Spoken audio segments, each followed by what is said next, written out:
안녕하세요. 상생방송 서포터즈 5기 박혜림입니다. 그럼 시작하도록 하겠습니다. 오늘 저는 민족말살 정책에 대해 발표할 예정인데요. 전 학창시절부터 역사 수업을 정말 좋아했어요.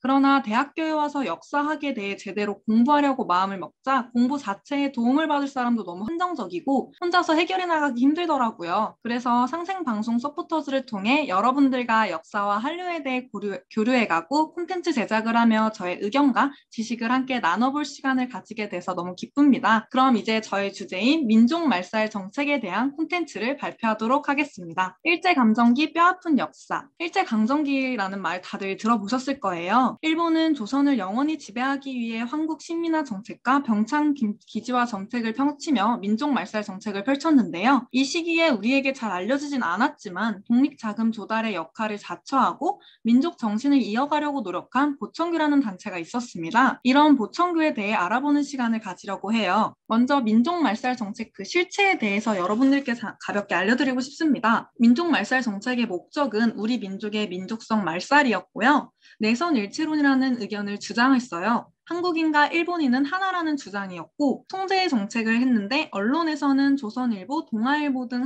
한글 신문을 폐간했고 집회, 결사에서는 허가제로 바꾸어 통제했고 학교에서는 조선어와 조선사 과목까지 금지하고 독립운동을 탄압하기 위해서 사상법 예방 구금령이라는 법을 만들고 조선어 학회를 구금했던 전적이 있습니다. 한국신민화 정책으로는 창씨개명, 한국신민서사, 신사참배, 궁성요배, 소학교 명칭을 썼고 병창기지화 정책으로는 식량수탈, 전쟁물자 수탈, 전쟁터의 노동력 동원, 여성 노예화 정책을 펼쳤습니다.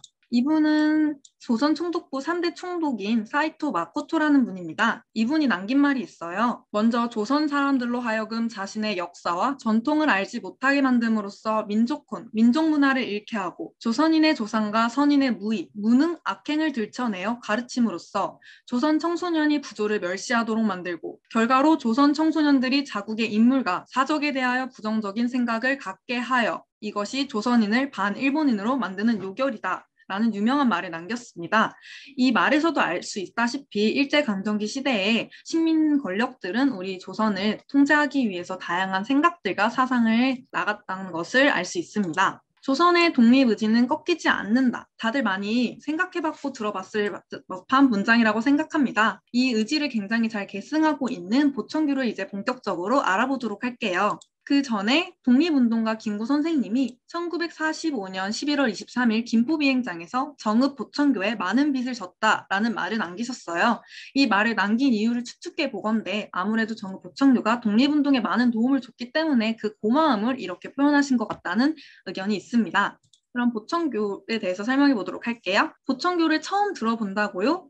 라는 질문을 되게 많이 받으실 수도 있어요. 일제감정기라는 절망적 상황에서 한민족에게 민족 독립의 희망을 심어줬던 곳이 보청교인데요. 당시 나라를 잃고 시리에 빠진 우리 한민족은 보청교를 통해 새 역사의 꿈과 희망을 찾았다고 말할 수 있습니다. 그럼에도 불구하고 보청교가 한민족과 한민족사의 발전에 기여한 자치와 성과들은 대부분 왜곡된 역사의 장막으로 지금까지도 가려져 있다고 합니다. 보청교는 1920년대 신도 인원이 600만이 넘었고 민족전신 고치, 국권회복 도모, 독립자금 지원 등을 모토로 삼았으며 항해운동 기사는 83건이 넘었고 물산장려운동과 의열단 활동에도 굉장히 활발하게 기여한 단체입니다. 그런데도 이렇게 우리가 잘 모르는 이유가 무엇인지 그걸 한번 탐구해 보도록 해요. 일단 보청교는 인적 물적 자원으로 굉장히 독립운동을 많이 했어요. 첫 번째로 예를 들 수 있는 게 국민대표회의에 보청교 대표가 참석을 했고 상해 임시정부의 독립자금 지원도 굉장히 많이 했습니다. 또 두 번째로는 김자진 장군이 무장대 편성을 할 수 있도록 2만여 원을 지원했다는 일본 경무국 보고서의 내용도 남아있고요. 세 번째로는 보청교 간부 김응두가 실험 및 교육 방면의 뜻을 두고 우선 실력 양성을 촉진하자는 정의부 지부장 회의 개최에 관한 건인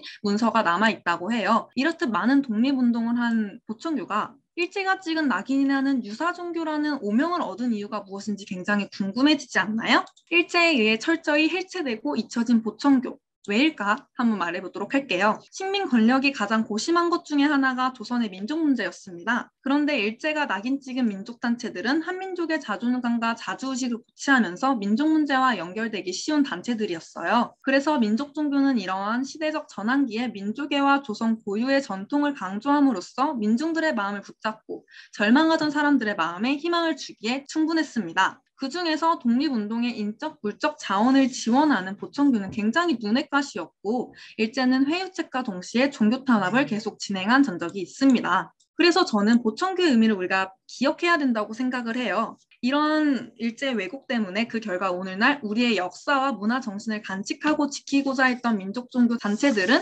미신, 유사 종교, 사이비 취급을 받으며 우리들의 기억 속에서 잊혀지고 있고 1936년 교주 차경석의 사망과 함께 보청교는 와해되었고 일제가 왜곡하고 의도한 이미지만 현재 남았을 뿐입니다. 조선 민중의 사상과 행동이 민족, 혹은 독립과 연결된 것을 일제는 왜 무서워했을까라는 질문을 우리 가슴속에 남기면서 이제는 우리가 보청교의 의미를 기억해야 한다고 주장하고 싶습니다. 그래서 마지막으로 저희가 생각해봐야 할 것들에 대해 생각을 해봤어요. 일제가 파괴하려고 했던 가치, 독립운동가들이 지키려고 했던 가치, 보청교와 민족단체들이 지키고자 했던 가치는 무엇인가? 역사 강복을 위해 우리가 회복하고 이어받아야 할 정신과 가치는 무엇인가? 라는 질문을 계속해서 우리는 떠올려야 한다고 말하고 싶습니다. 역사에 다소 간용하는 것은 간용이 아니요, 무책임이니 라는 이 말을 기억하면서 저의 발표를 마치고 싶습니다. 감사합니다.